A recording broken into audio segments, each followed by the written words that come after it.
We were headed to a fancy restaurant where we had been invited by my mother-in-law, Beth. When we got there, there was only one seat left.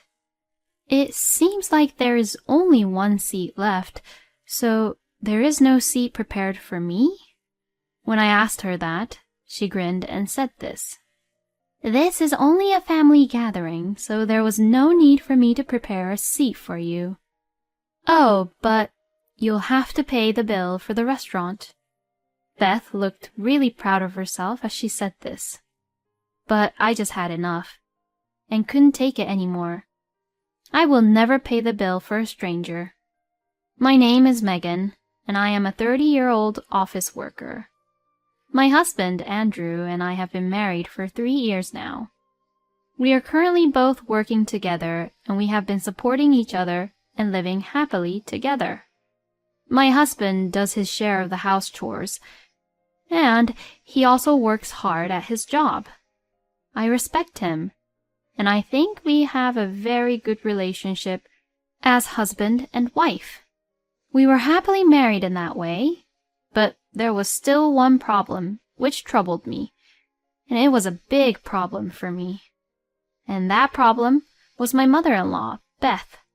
My husband has a little brother, Thomas, and Andrew was the eldest.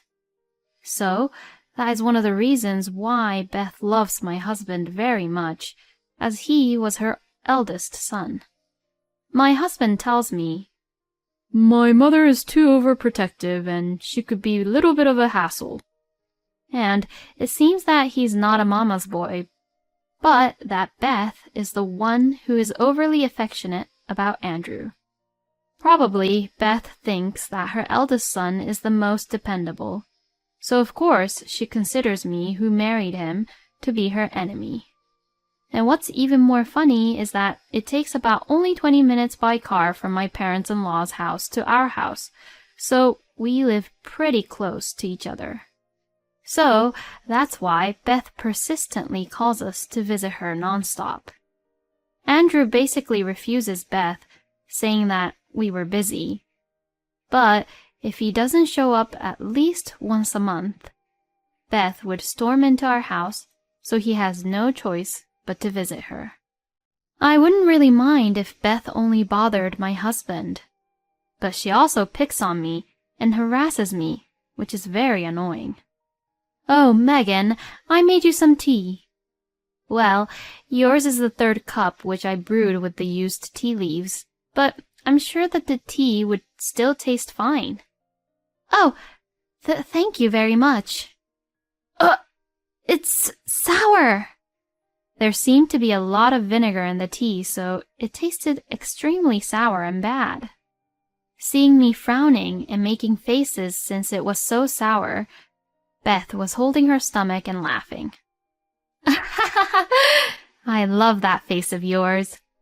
It really is worth teasing you around." And that is how Beth would suddenly pick on me in an unexpected way. And not only that, but she usually says something very abusive towards me. And the unfair thing is that Beth would never do that in front of my husband. Only when it is just the two of us, she picks on me and is mean to me. And lately, Beth has been picking on me again by asking me questions whether we are blessed with her grandchild or not. "Oh, Megan, when are you going to get pregnant?" "Well, Andrew and I are both still working, so we're not really in a hurry about it. Besides, Andrew and I have been talking about not really planning, but waiting for an opportunity for me to get pregnant in a natural way." "Well, it seems like that natural timing hasn't come at all. You are infertile, aren't you?" "Excuse me?" "Of course, you must be infertile. I really do feel sorry for Andrew for marrying a wife like you." Beth would say those horrible abusive words to me, as if it was a normal thing to do. Why should I be the one being told this by Beth? First of all, it's not right that she sees me as her enemy just because I married her eldest son. And It's also not right that she is directly attacking me verbally with these terrible abusive words. I was honestly overwhelmed by Beth being like this and attacking me like this. I thought about talking to Andrew about it, but he had just been promoted at his work at the time and was quite busy with work. So, because of that, I didn't want to cause him any unnecessary troubles. I should take care of this by myself. Since thinking that, I then tried various things. I tried praising Beth, and on the contrary, I also tried arguing back to her about her bullying me. But none of them worked at all, because they only made Beth even more annoying than before. Then, I had heard that Andrew's little brother Thomas was getting married. While I congratulated Thomas and his wife-to-be about their marriage, I felt a little bad for Thomas's partner, Kimberly.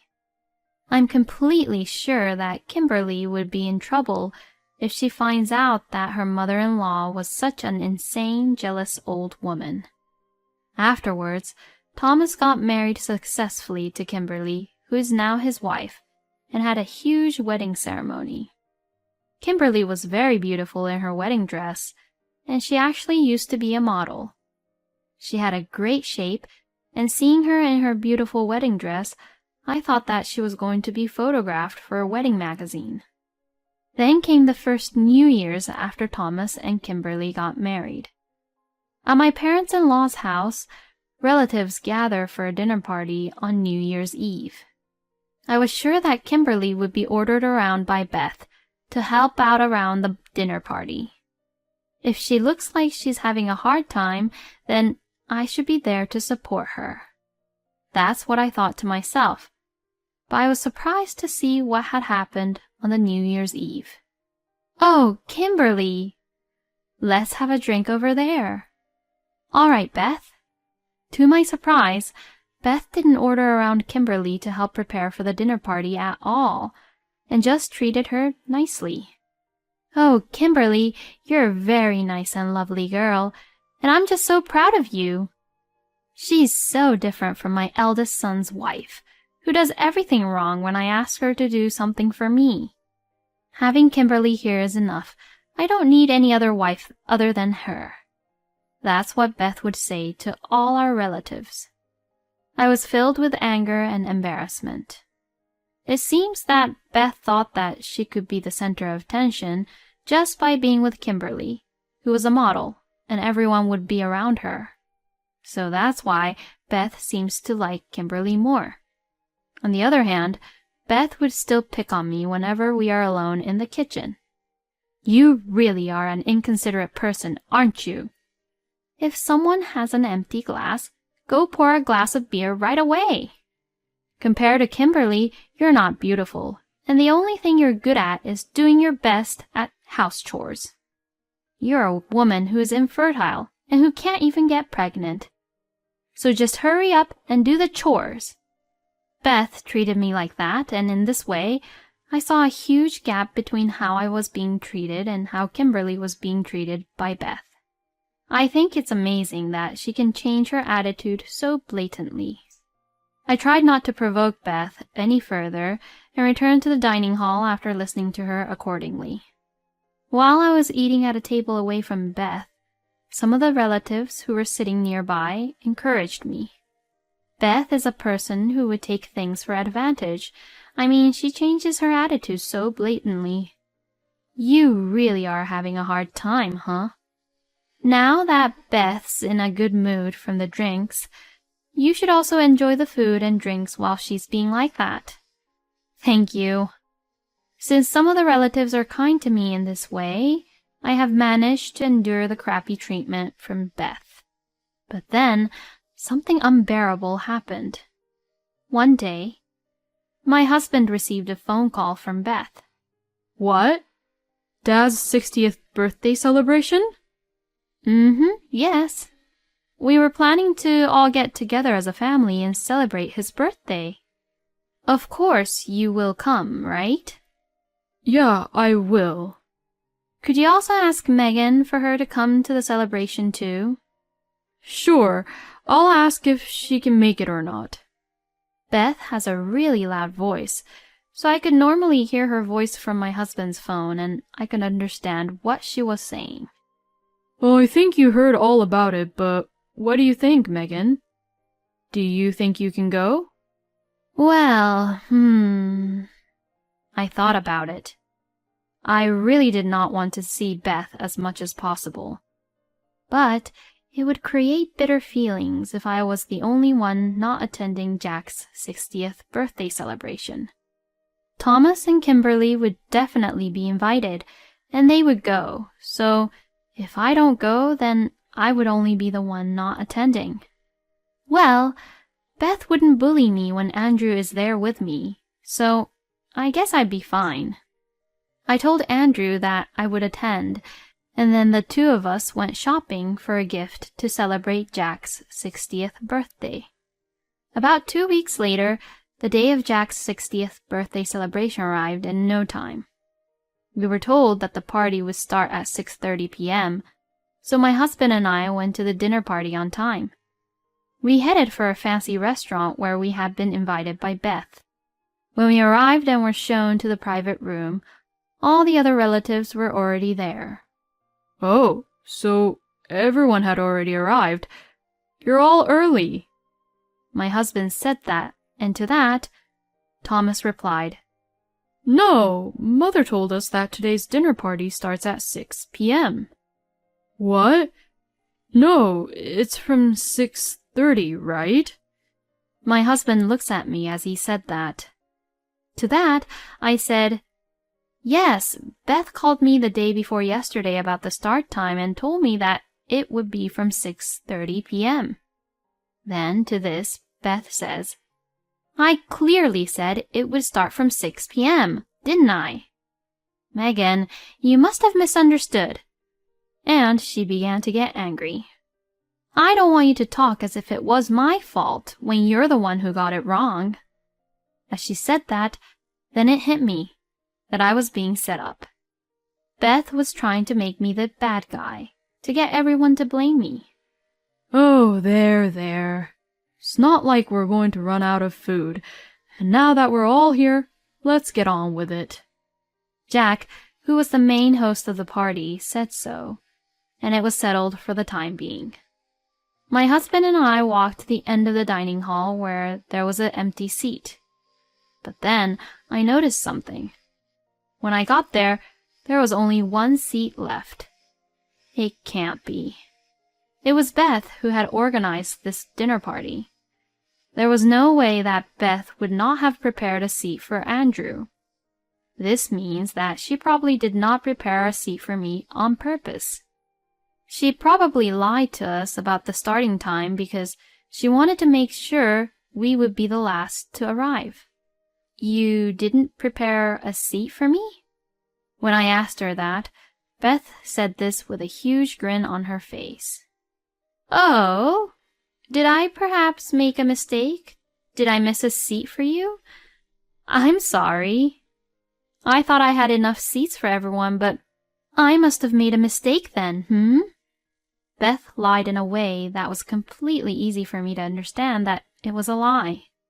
Then Andrew said, I'll see if I can get another seat, and left the room. I felt a little awkward being in this room just standing around, so I left and waited for my husband to come back. Then, for some reason, Beth also came out of the room. Beth seemed to think that this was a good chance to be alone and bully me. Your panicking face was a masterpiece. Aren't you ashamed at all for doing this? If Jack or Andrew finds out about you bullying me like this, they would be furious with you. Excuse me? Of course they won't find out. I'm bullying you in a way that they won't ever find out about it. I see. But I really didn't think that you wouldn't prepare a seat for me here today. Because a wife is only a stranger, and because we're not even related by blood, you know. This is a family gathering, so there is no need to prepare a seat for a person like you. Then what about Kimberly? She's a wife too. She is special. If she's there, then everyone would also pay attention to me. I see. Well, I've had enough. Even if I could get an extra seat, I'm leaving. Well, duh, of course. Who would even allow you to attend to this party? Oh, but you will have to pay for the restaurant bill. Beth looked so proud of herself as she said that. But I have had enough, and I couldn't take it anymore. I will not obey with what Beth says anymore. Oh, do stop talking nonsense, Beth. I will never pay for someone's bill who is a stranger to me. When I said that, Beth's face turned bright red. This is not nonsense, and also, what are you saying to your own mother-in-law? Oh, no, you said it yourself, Beth, that a wife like me is a stranger. Or do you pay for other people's meals and drinks, Beth? Well, you certainly don't look like such a saint who would even do that, though. Just shut up and pay up. How persistent are you? I'm leaving now. Oh, no. Are you really leaving? When I really tried to leave, Beth began to panic. What do you want? You're the one who kicked me out, you know. Well, it's my treat for today's celebration. That's why I'm supposed to pay for this dinner party. Oh, so you mean to tell me that you showed off with this fancy restaurant with the intention of making me pay for it? Yes, that's right. So you have no choice but to pay for it. Beth's logic completely made no sense to me. I felt ridiculous and said, I'm leaving, and headed for the exit. Beth was screaming at me, but I ignored her and left the restaurant. About 5 minutes later, I received a phone call from Andrew. Megan, where did you go? Mom said that you left on your own. I really can't stand it anymore. Huh? What are you talking about? You'll understand when you hear the recording I'm about to send you. I hung up the phone and sent my husband the conversation with Beth that I secretly recorded earlier. I had actually decided to handle the situation myself without consulting Andrew about it, so I made sure to start the recording app whenever I was alone with Beth. A little while after I sent the recording, Andrew sent me a message saying, "Leave it to me." Since Andrew said that, I left him to it, and I went on home. Half an hour later, Andrew called me to tell me that he had kicked Beth out of the party and that I should go over to the party. So I did as I was told and went back to the restaurant. And when I entered the private room, Andrew, Jack, and Thomas came over and apologized to me. Oh, Megan, I am so sorry that I didn't realize that my stupid wife was doing something terrible to you. I'm really sorry about that, Megan. I should have watched Mom more carefully, too. Megan, I am so sorry for all the pain I have caused you. I should have been the one to protect you the most. I felt a little better when they all apologized to me that way. According to Andrew, he played the recording in front of everyone and began to question Beth right then and there. Since she couldn't deny it as the evidence was there, it seems that Jack became very angry at her and told Beth that he was divorcing her and kicked her out. Beth actually asked for Kimberly's help, but Kimberly cut her off, saying, "I don't trust you since I now know the real reason why you were so nice to me." And no one took Beth's side, and Beth screamed, "Why do you believe what that woman says?" And to that, Jack responded, "That's enough. I can't do this any more with you. I'm divorcing you," and kicked her out of the restaurant. With Beth gone, there was room for one more person, and I was able to attend the dinner party, and we celebrated Jack's 60th birthday in peace. Jack was very pleased with the gift my husband and I picked out for him, and we had a great time. We paid half of the bill, and the other half was paid by Thomas and Kimberly. After that, Jack really had divorced Beth. Beth asked Andrew and Thomas for help, but both of them were so disappointed with their own mother that they ignored her. Beth, who had been a housewife all her life, now lives alone in a rundown apartment while working part-time for minimum wage. Seeing Beth living her life like that, even though I knew this already, I thought to myself that I will never bully a wife ever.